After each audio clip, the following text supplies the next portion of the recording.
Tonight on the Daily Wrap, we head out to Iowa and points beyond with the latest campaign news. We sit down with award-winning journalist Sean Naylor to talk about his new book that has the Defense Department up in arms. Plus, is the Black Lives Movement responsible for an increase in police shootings? We'll have all that and more. This is the Daily Wrap, live from New York City.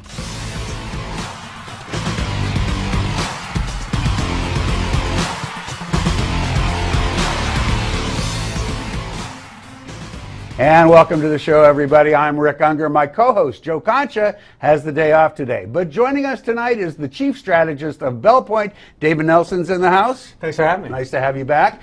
To his right, we have conservative radio host and blogger Stacey Washington is here. Nice to see you, Stacey. Nice to see you. And, of course, the editor of thewisdomdaily.com, Brad Hirschfeld, once again joins the panel. If everybody's ready, let's get right to the Daily Download.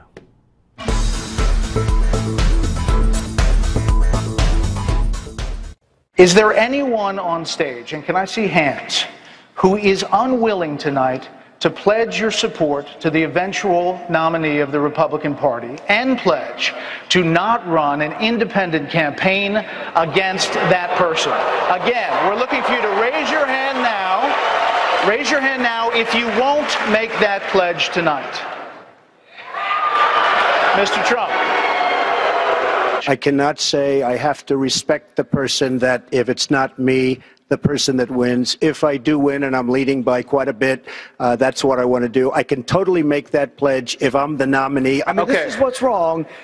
He buys and sells politicians of all stripes. He's already, hey, look, he's already hedging his bet on the Clintons, okay? So if he doesn't run as a Republican, maybe he supports Clinton or maybe he runs as an independent. Okay. But I'd say that he's already hedging his bets because he's used to buying politicians. And Megan, that's a completely ridiculous answer. I want to collect more records from terrorists, but less records from other people. How are you supposed to know, Megan? Use the Fourth Amendment. How are you supposed Use to? the Fourth No, I'll tell you how you get a warrant. Let me tell you something. Get a judge to sign a warrant. Senator. Go ahead, wait, Governor Christie, make your point. Listen, Senator, when you're sitting in a subcommittee just blowing hot air about this, you can say things like that. When you're responsible for protecting the lives of the American people, then what you need to do is to make sure that you use the system the way it's supposed to work. I don't trust President Obama with our records. I know you gave him a big hug, and if you want to give him a big hug again, go right ahead. And go ahead, Governor. And Senator Paul, the hugs that I remember are the hugs that I gave to the families who lost their people on September 11th. Those are the hugs I remember, and those had nothing to do with politics, unlike what you're doing by cutting speeches on the floor of the Senate, then putting them on the internet within a half an hour to raise money for your campaign, and while still putting our country at risk. I want to win. I want one of these people here, or the ones at 5 o'clock, to be the next president of the United States. We're not going to win by doing what Barack Obama and Hillary Clinton do each and every day, dividing the country, creating a grievance kind of environment. We're going to win when we unite people with a hopeful, optimistic message. That was an interesting walk down memory lane. So now, with the election season fully underway, seems like a very good time to stop and catch our breath, especially after seeing that video, and see if we can't take a look from 35,000 feet to determine just where we are now that the 2016 election is just around the corner. On the GOP side of the political ledger, it seems that all is coming down to one name that continues to dominate. It's hysterical. I am officially running for President of the United States, and we are going to make our country great again. I will be the greatest jobs president that God ever created. I tell you that. I see Rick Perry the other day, and he's so, he's doing very poorly in the polls. He put glasses on so people will think he's smart. And it just doesn't work. I see him, he's so vicious. He used to be really a nice guy. He used to come to see me for contributions and support. All of a sudden he wants to show he's a tough guy with Trump. Bush said, my tone's not nice. My tone. I said, tone, we need tone. We need enthusiasm. We need tone.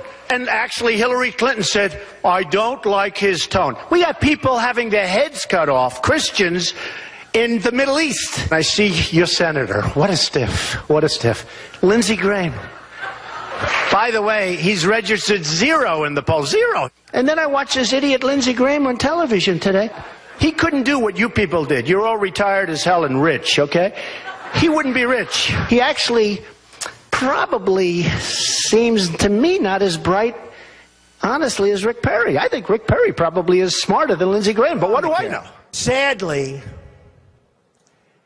the American dream is dead. So, guys, let's face it. It's been all Trump all the time since the 2016 campaign got underway.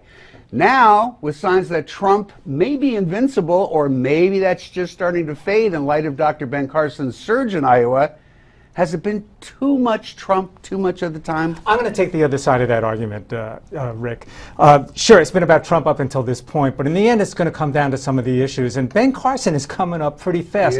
I think what Trump is really tapped into, and really some of the top-tier candidates in this election cycle, is the anger of Americans, and that spreads across, you know, both sides of the political aisle. At this point, Americans are really upset. He's a master at tapping into that, but at some point in time, you got to come up with something a little bit more than I'm going to build a wall. See, that's just it, Stacey. You know, we keep hearing about the anger of the American public. We get it. You're mad. You're angry. I never understand why they're not a little bit more angry at themselves for electing these boneheads we send to office, but they're angry. Is it enough that you're angry to pick just anybody to be president of the United States? Absolutely not. I actually think Trump serves an excellent purpose in that he brings the conversation down to a level that Americans are interested in watching. And he's talking about things that heretofore politicians were afraid to touch, like immigration, the wall, all of those things. But at some point, we need to hear what Trump plans to do. We have to have more than just, I'm going to make the Mexicans build me a wall. We need actual policy plans. And he hasn't been able to produce that yet. Meanwhile, as you mentioned, we have Ben Carson stepping up, and then we have Ted Cruz, who's very popular. So I think it's anybody's game, but not anybody's, because Gramnesty, he's going nowhere. Gramnesty. Well, you wouldn't know it, but there are some other candidates seeking the nomination of the Republican Party. The skimpy amount of coverage that they get, you know, it doesn't do them any good, but still, most experts continue to believe that the ultimate nominee of the GOP will not be the real estate tycoon from New York, but rather another name from the current crop of candidates.